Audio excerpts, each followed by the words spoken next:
Greetings, Dave Dickinson here from astroguys.com, and I thought I would discuss something today that I've been seeing going around the internet, and I talked about very briefly on Universe Today earlier this week when we were doing the post on the occultation of Aldebaran over Europe.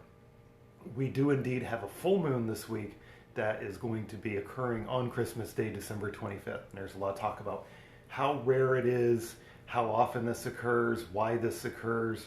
It's just a matter of a coincidence between the same phase of the moon occurring on the same date. You know, it's kind of interesting. It's kind of neat. You know, if you look at different cycles and how they interlock and how calendar cycles interlock, you'll see these kind of coincidences come up. Now, what I was going to do was attempt to stream the rising full moon tonight on Christmas Eve. However, here from Florida, it looks like it's probably going to be cloudy. It's been cloudy here all week. We're having summer weather in December for some reason. So, no, I'm actually in Tampa. I see somebody asking Petersburg. I'm actually at MacDill Air Force Base right now. I'm retired Air Force. So what I'm doing right now, that's what I did in the normal world as well as science teaching before I decided to be a full-time science writer and wannabe science fiction writer. So I'm retired Air Force, and I'm using one of my benefits. We're staying here at the building on MacDill Air Force Base. Too bad we would have had a good view of the full moon too, right out over Tampa Bay, had it occurred. Had we been able to see it with the clouds. Now, what's kind of neat about the last time we had a full moon, you're seeing this a lot on Twitter and on the interwebs and stuff like that. The last time we had a full moon on December 25th on Christmas was 1977. The next time we have one is 2034, about 19 years from now. And that kind of highlights the 19-year, what's called the Mentonic cycle. If you take 235 synodic periods, synodic period being the time it takes the moon to go from new to new, full to full, first quarter to first quarter, basically that 29.5 days, I'm rounding that off a little bit, and some hours and minutes and change. If you take 235 of those periods, it equals 19 years. Very close to within a few hours. Very close, what we call a Mentonic cycle. And what will happen as a neat side effect, a nifty side effect of that, is the same phase of the moon will fall on the same date most of the time.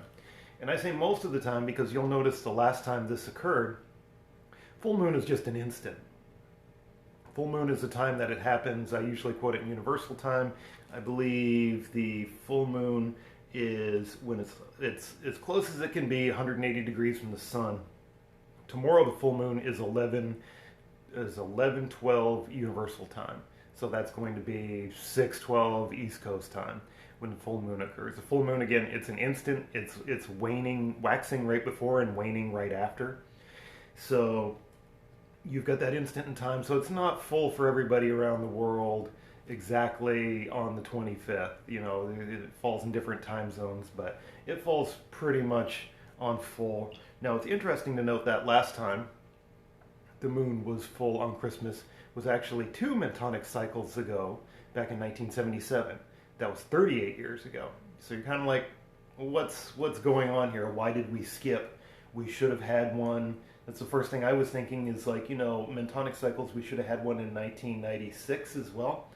Well, what's interesting to note is that time had slid just far enough outside. Again, I was saying it's not exactly 235 synodic cycles equals 19 years. It slid just far enough outside that in 1996 it didn't. What happened in 2000 was one of those century leap years that we usually skip, but don't. Every 400 years, the rule with leap years is we have a leap year, we add a February 29th every 4 years, like we will next year in 2016, except on century years, we skip. 1900 we skip, 1800 we skip, 2100 we skip. However, in the year 2000, we did not skip every 400 years, and that's because the orbit of the Earth isn't quite precisely equal to we're trying to keep the sidereal and tropical year in sync. It isn't quite precisely equal to 365.25 days. There's a few minutes and change there too. So we're not going to have a century leap year again. We had one in 2000. That reset the Mentonic cycle a bit. and then we have another one in 2400. So anybody who's watching this in the year 2400, congratulations, you're having a century leap year that we hadn't had for 400 years, if you're even still using our same calendar. Now, this reset us, so we're having full moons again every 19 years on Christmas Day throughout this century. So we're going to have one this year, 2015, 19 years later, 2034, 19 years later, 2053, 2072, and it's going to go on like that. So, kind of a nifty thing. If you see the moon out there tonight, I'll be observing. Hey, hello from Saudi Arabia. Hey, cool, cool. I've been to Kuwait. I've never been to Saudi Arabia. My wife's been to Saudi Arabia, so it's kind of cool. We got some international viewers over there. You'll probably see the full moon before we do here rising. So this is going to be one of the last astronomical events of the year. There's not a lot going on until we get the quadranid meteors coming on January 3rd, and we talked last post about what's going on in astronomy in 2016. Hey, we got a few more viewers. Cool. It actually seems like we're getting more viewers than normal, so that's kind of neat. I guess doing this on Christmas Eve was kind of a cool thing. Oh, also on this day was the first humans first orbited the Earth. We were talking about this earlier. Speaking of the moon, Apollo 8 orbited the moon. That is on 1968, December 24th. And there's a very nifty, a few years ago on the 45th anniversary, NASA Goddard released a simulation using 2036. No, it's the next full moon, as in you mean the next full moon on Christmas. It's 2034. I'm like, it's 19 years from now. Let me punch that in, make sure I'm right. Formulab has a very nifty phase calculator online.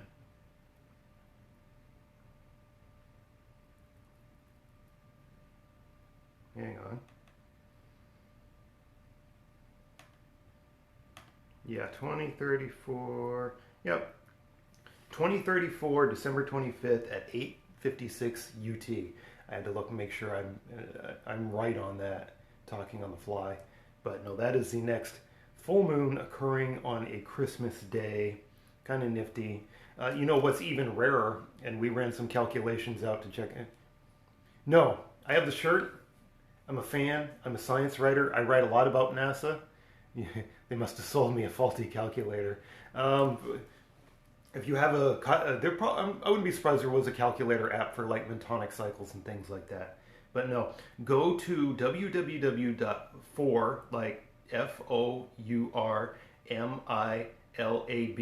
Formulab, and they have, or just search lunar apogee, and this will come right up to the top. And there's a nifty little calculator there that will tell you all the lunar perigees, apogees, full moons, new moons. You can punch in the year, you can scroll it forward, you can scroll it back. I'm playing with it all the time, just hey, it's what I do for fun. So what's even more interesting, back on topic, is to wonder when would we have a total lunar eclipse on Christmas. Now, total lunar eclipse has to occur at full moon, and I looked forward through, Fred Espenak has a NASA lunar eclipse calculator, and you can search this by date, so I just set it to search and filter by December 25th. The next time we're going to have a full moon with the total lunar eclipse falling on Christmas is 2531 AD, so that's over 4 centuries from now. So that's an extremely rare event. You might remember a few years ago, I think it was 2002, 2003, maybe somebody out there knows this. We had a partial solar eclipse when the moon is near new on Christmas Day.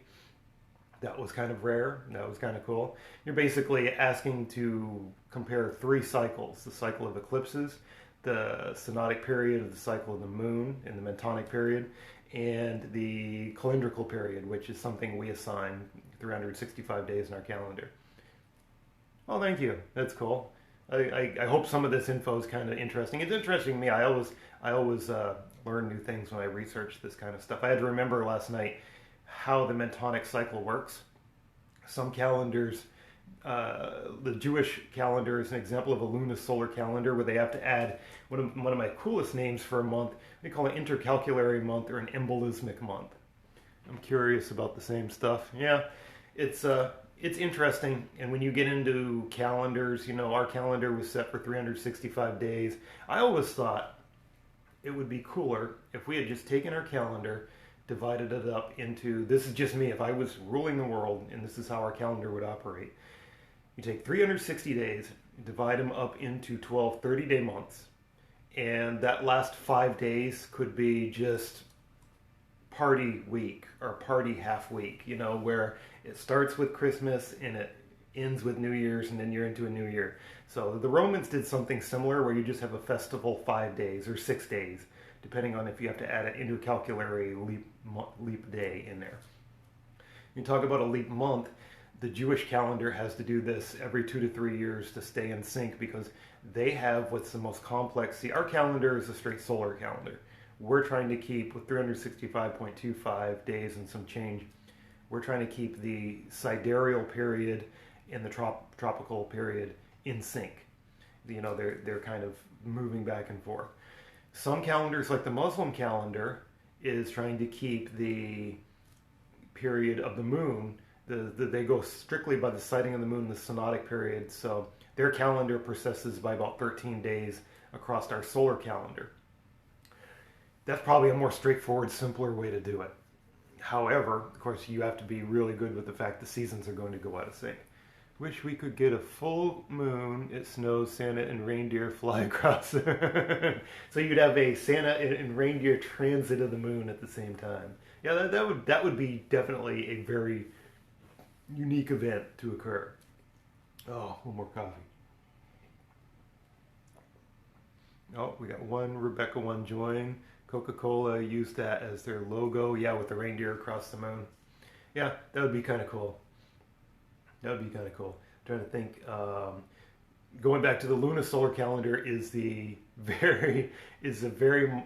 most complex way to do it. And I have some Jewish friends actually that it's interesting to note they don't completely understand how it works. At the fact that they have to add what they're trying to do again is it's going on that metonic cycle, and they're trying to keep the intercalculary period the same. So they have to add an extra month in there to keep the lunar and solar calendar in sync. So, French Nails joined. Cool. Yeah, I'm trying to do a Periscope once a week here. Like I said, we're not having a weekly space hangout tomorrow, and I'm archiving these up on YouTube as well. So this was just a topic that was on my brain. Again, I'd like to do somewhere I'm doing some actual live events. I'm kind of not a lot. Hey, greetings from New York. Cool. Not a lot going on right now as far as astronomy or sightseeing or launches. We did Periscope a live launch a few weeks ago. I'd like to do more. I would have periscoped the moon rising, maybe trying to angle my binoculars up near the camera and see what kind of view we could get tonight. However, get out there. If you see the full moon tonight, I'm probably going to shut this Periscope down here in a few moments. We'll archive it up on YouTube. Thanks for joining, and we got one more join. Okay. Any questions out there? I give the 1 minute warning before we close shop.